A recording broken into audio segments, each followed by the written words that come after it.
Middle school is just an awkward place, bro. Like, middle school dances, awkward. Middle school speeches, awkward. And middle school relationships, in my experience, is the most awkward thing on the face of this planet. I mean, the girl's a whole foot taller, got a deeper voice, and shit, she could probably bench more than you, lil' bro. Like, I hate to break it to you, but you don't got a girlfriend. You are the girlfriend, bruh. Middle school just occurs at the craziest time in a teenager's life, because motherfuckers is just getting slapped by puberty out of nowhere. You'll be walking down the halls and see a bunch of kids who look fresh out of daycare. Then all of a sudden you'll see a grown-ass man built like Shaquille O'Neal thumping his way down to math class. And attendance in middle school was looking like Matthew, here. George, present. Daisy, here. Owen, here. Dude's balls would be dropping halfway through presenting their speech. Why dinosaurs went extinct. And in middle school, nobody had drip. Like, dudes would be showing up to school in a neon green t-shirt paired with some bright red shoes looking like a fucking traffic light. Well, their haircuts looking like their barber cut their shit with one hand, well blindfolded. But to be fair, everyone had a shitty haircut in middle school, bro. And just to make things worse, the cherry on top is that everybody's got acne. There's just all these hormones flying around and these kids have no clue what to do with them. Which is exactly why middle school beef is unmatched, bro. Motherfuckers will be throwing hands for no reason at all. And I don't know how, but somehow even the fights were awkward. It would be like, hey pal, I heard you sat beside my crush in class today. So what? You want to fight about it? Okay, let's freaking go, pussy. Fuck, I wasn't ready. Sorry, was that too soon? No shit, Sherlock. Okay, you can hit me back so we're even. But if two dudes were throwing hands and their crush is watching, they're about to fight to the death. But the thing is about middle school fights,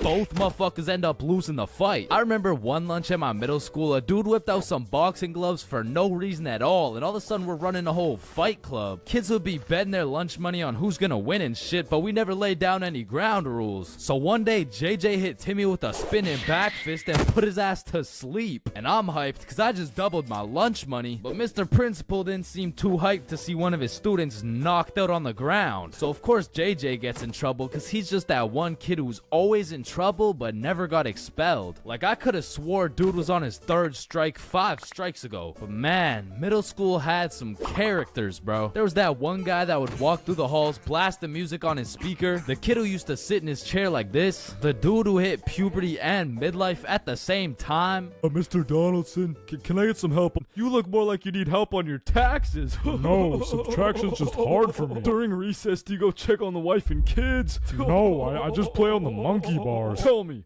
how do you manage to be in middle school and work a 9-to-5 job at the same time? The girl who thinks she's a horse, the emo kid, catch him in the back of the class with his hoodie tied up watching sad Bart Simpson edits, the kid who had to touch the top of the door frame before entering a room, girls who have to bring their Starbucks cup everywhere, the dude who's constantly emoting, of course there's the kid who Naruto runs through the hallway, and then there's that weird ass kid who accidentally called his social studies teacher mom one time.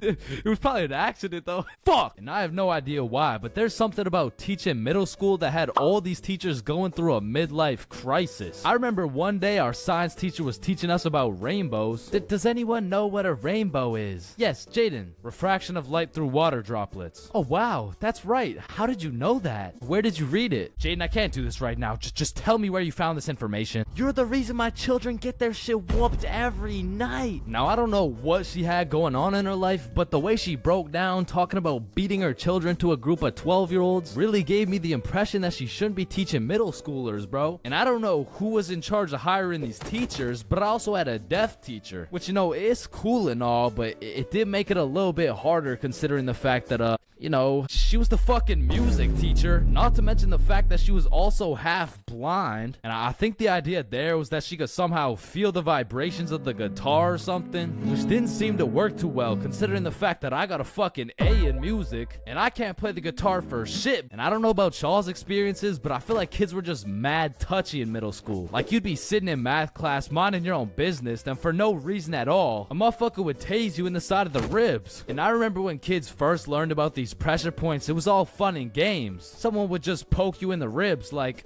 pressure point, that tickles. Then there would be a new pressure point dropping every week. It got to the point where these 12-year-olds were hitting pressure point combinations and paralyzing your legs and shit. Hey bro, let me try this new pressure point on you. Yeah, sure, go for it.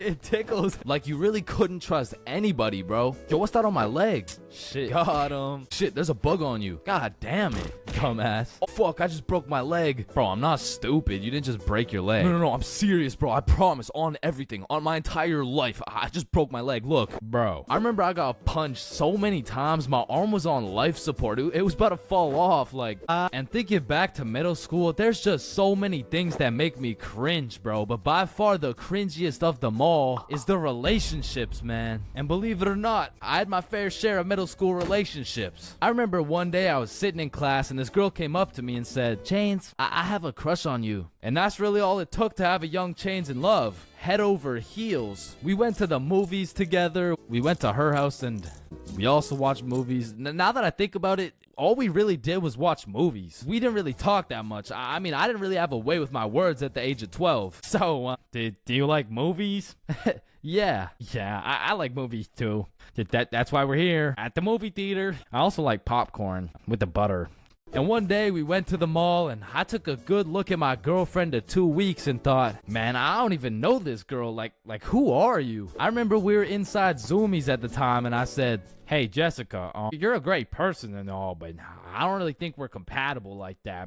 Maybe we should just break up. Which was probably the most words I've strung together during the entirety of our relationship. And she says with the straightest face, okay. And then we proceeded to walk out of the mall and bus home together without saying a word. And I remember lying in my bed that night and thinking to myself, damn, I think I'm supposed to be sad right now. So I threw on my hoodie, tied it up, and watched some sad Bart Simpson edits. Man, way back when, there was a time when you couldn't catch anyone under the age of 30 chiefing a vape. Until one day at Vaporizer Laboratories, they were cooking up and made a flavor that would change the game forever. Cotton candy. Now this revolutionary flavor forced these grown-ass 30-year-old men to take a good look in the mirror and ask themselves, Damn, what do I look like as a grown-ass man sucking on this goddamn cotton candy stick? so they do what any responsible adult would do. They give it to their children. I mean, shit, kids love cotton candy. All of a sudden, business is booming for Vaporizer Laboratories, so they start cooking up even harder. Boom, Sour Patch Kids juice. Boom, applesauce juice. And boom, baby food juice. These babies will be sucking that shit like a soother. Yo,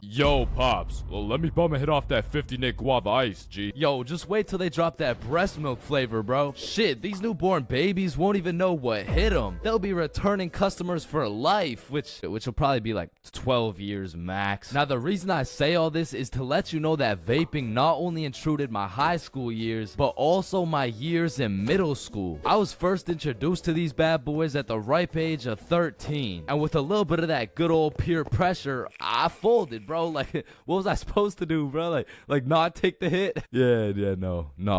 I probably should not have taken the hit. But from that point on, I started doing a little dabbling, you know? I mean, as a 13-year-old, there's only one answer to someone asking, yo, dude, you want to try a hit of this blueberry guacamole milkshake ice flavor, dude? And that answer is abso-fucking-lutely, dude. And I was never a fiend or anything, but I will say, I popped a few ghosts and blown a few O's back in my day, but it had never gotten to the point of me owning a vape.